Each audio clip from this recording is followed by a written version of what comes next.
ପାଞ୍ଚଟି ରସୁଣ କୁଲା ଏହି ଗଛରେ ବାନ୍ଧି ଦିଅନ୍ତୁ। ଗ୍ୟାରେଣ୍ଟି ଦେଉଛି ସେ ନାରୀ ନିଜେ ଧରା ଦେବ, ନିଜେ ଫୋନ୍ କରିକି ରୁମ୍କୁ ଡାକିବ, ଯାହା ଚାହିଁବେ ତାହା କରିବ। ହଁ ଫ୍ରେଣ୍ଡସ୍, ଆଜିର ଏହି ଭିଡ଼ିଓଟିରେ ମୁଁ ଆପଣଙ୍କୁ ଶିଖେଇବି ବିନା ମନ୍ତ୍ର ତନ୍ତ୍ରରେ 5ଟି ରସୁଣ କୁଲା ସାହାଯ୍ୟରେ ଝିଅ ପଟେଇବା ପାଇଁ ବଶୀକରଣ ବିଦ୍ୟା। ବିବାହିତା ନାରୀକୁ ପଟେଇବା ପାଇଁ ବଶୀକରଣ ବିଦ୍ୟା, ଯାହାକୁ ପ୍ରୟୋଗ କରି ଆପଣ ସୁନ୍ଦରୀରୁ ସୁନ୍ଦରୀ ଝିଅକୁ ମୁହୂର୍ତ୍ତକ ଭିତରେ ପଟେଇ ପାରିବେ। ବିବାହିତା ନାରୀକୁ ନିଜ ବଶରେ କରି ତାଠାରୁ ନିଜର ମନ ମୁତାବକ କାମ ହାସଲ କରିପାରିବେ। କେବଳ ଆପଣଙ୍କୁ 5ଟି ରସୁଣ କୁଲା ଏହି ଗଛରେ ବାନ୍ଧିବାର ଅଛି, ତାପରେ ଦେଖିବେ ଚମତ୍କାର। ହଁ ଫ୍ରେଣ୍ଡସ୍, ଯଦି ଆପଣ କେଉଁ ଝିଅକୁ ମନେ ମନେ ଭଲ ପାଉଛନ୍ତି କିନ୍ତୁ ଯେତେ ଚେଷ୍ଟା କଲେ ମଧ୍ୟ ତାକୁ ପଟେଇ ପାରୁନାହାନ୍ତି, ତାକୁ ନିଜର ମନ କଥା କହିବାକୁ ଡରୁଛନ୍ତି, ଆଉ ଆପଣ ଚାହୁଁଛନ୍ତି କି ସେ ଝିଅ ନିଜେ ଆସି ଆପଣଙ୍କୁ ଭଲ ପାଉଛି ବୋଲି କହୁ, ତେବେ ଆଜିର ଏହି ଭିଡ଼ିଓଟି ଆପଣଙ୍କର ଇଚ୍ଛାକୁ ପୂରଣ କରିବ। କାରଣ ଆଜି ମୁଁ ଆପଣଙ୍କ ପାଇଁ ଏମିତି ଏକ ରସୁଣର ବଶୀକରଣ ନେଇ ଆସିଛି, ଯାହାକୁ ପ୍ରୟୋଗ କରିଦେଲେ ଆପଣ ନିଜ ପସନ୍ଦର ଝିଅକୁ ପଟେଇ ପାରିବେ। ସେ ଝିଅ ନିଜେ ଆସି ଆପଣଙ୍କ ସହିତ କଥା ହେବ, ଆପଣଙ୍କୁ ଭଲ ପାଉଛି ବୋଲି କହିବ।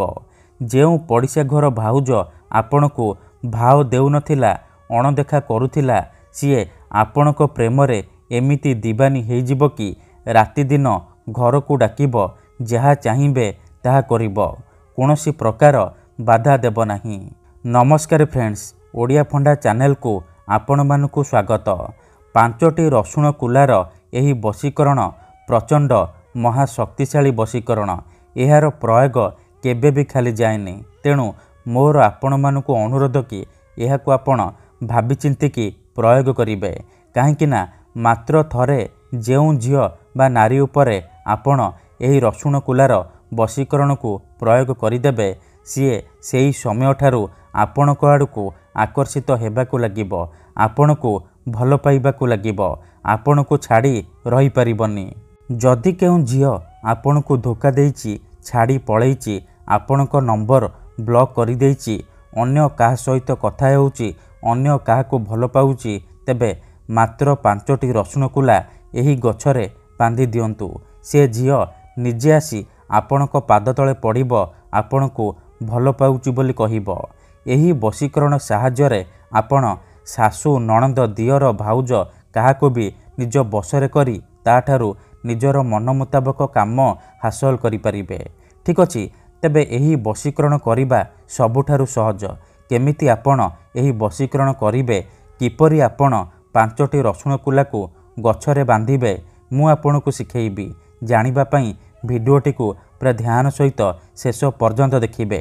ଅଧାରୁ ଛାଡ଼ିକି ପଳେଇଲେ ଆପଣ କିଛି ବି ବୁଝିପାରିବେନି। ପରେ ଆପଣ କହିବେ, ଗୁରୁଜୀ ଆପଣଙ୍କର ବଶୀକରଣ କାମ କରୁନି। ଦେଖନ୍ତୁ, ଯେଉଁପରି ଆପଣ ଭଗବାନଙ୍କୁ ମାନୁଛନ୍ତି, ଭଗବାନଙ୍କ ଉପରେ ବିଶ୍ୱାସ ରଖିଛନ୍ତି, ନିଜର ସବୁ ଦୁଃଖ କଷ୍ଟ ଅସୁବିଧା ଭଗବାନଙ୍କୁ ଜଣାଉଛନ୍ତି, ଯଦି ସେ ଅସୁବିଧାର ସମାଧାନ ନ ହେଲା, ତାହାର ମାନେ ନୁହେଁ କି ଭଗବାନ ନାହାନ୍ତି। ସେହିପରି ତନ୍ତ୍ର ମନ୍ତ୍ର ହୁଏ, ବଶୀକରଣ କାମ କରେ, କିନ୍ତୁ ଏହାକୁ ଆପଣଙ୍କୁ ସିଦ୍ଧ କରିବାକୁ ପଡ଼ିବ। ପ୍ରୟୋଗ ବିଧିକୁ ଠିକ୍ ଭାବରେ କରିବାକୁ ପଡ଼ିବ।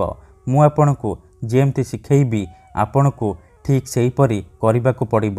ତେବେ ଯାଇ ମୁଁ ଆପଣଙ୍କୁ ଗ୍ୟାରେଣ୍ଟି ଦେଉଛି, ଆପଣ ଯାହାକୁ ଚାହିଁବେ ତାକୁ ନିଜ ବଶରେ କରିପାରିବେ, ନିଜ ପ୍ରେମରେ ଦିବାନୀ କରିପାରିବେ।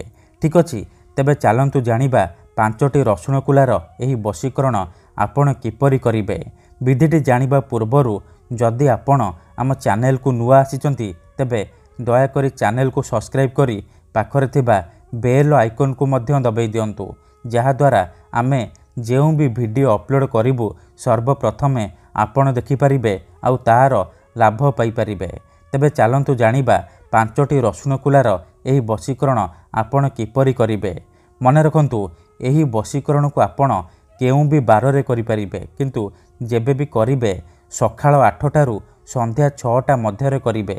ବିଧିଟି କରିବା ପୂର୍ବରୁ ଭଲ ଭାବରେ ହାତ, ଗୋଡ଼, ମୁହଁ ଧୋଇକି ଆପଣ ଏହି ବଶୀକରଣକୁ ଆରମ୍ଭ କରିବେ। प्रथमे आपण कौन करेंगे 5टी रसुण कुला आणिबे आउ कला सूता आणिबे तापरे कौनसी एक जगार बसी पड़े जोठारे आपण को कहीं देखिबेनी किंबा अधारू डाकिबेनी तापरे 5टी रसुण कुला आउ कला सूता साहाय्य आपण गोटे माଳ तैयारी करिवे। माଳ हो सारिबा परे से 5टी रसुण कुलार माळ को निजर सामने रखिबे तापरे गोटे रसुण कुला को छुईबे आउ गोटे थर से झील बा स्त्रीर नाम कहिबे जहाको आपण बसरे करने को चाहते। एहीपरि आपण गोटे गोटे करी 5टी रसुण कुला को छुईबे आउ 5 थर से झील बा स्त्रीर नाम कहिबे जहाको आपण बसरे करने को चाहते। एतिकी करि सारिबा परे से 5टी रसुण कुलार माळ को नेकी कौनसी एक निंब गछर डाଳରେ बांधी देई चुपचाप घर को फेरी आसिबे। मन रखंतु घर को फेरिबा समय रे पछको बुलिकी चाहिबेनी। ग्यारंटी देउची एतिकी करिकी देखंतु से झियो हेउ बा पड़िशा घर भाउज आपणकर बसरे हो जहा चाहिए ताहा करिबो। धन्यवाद।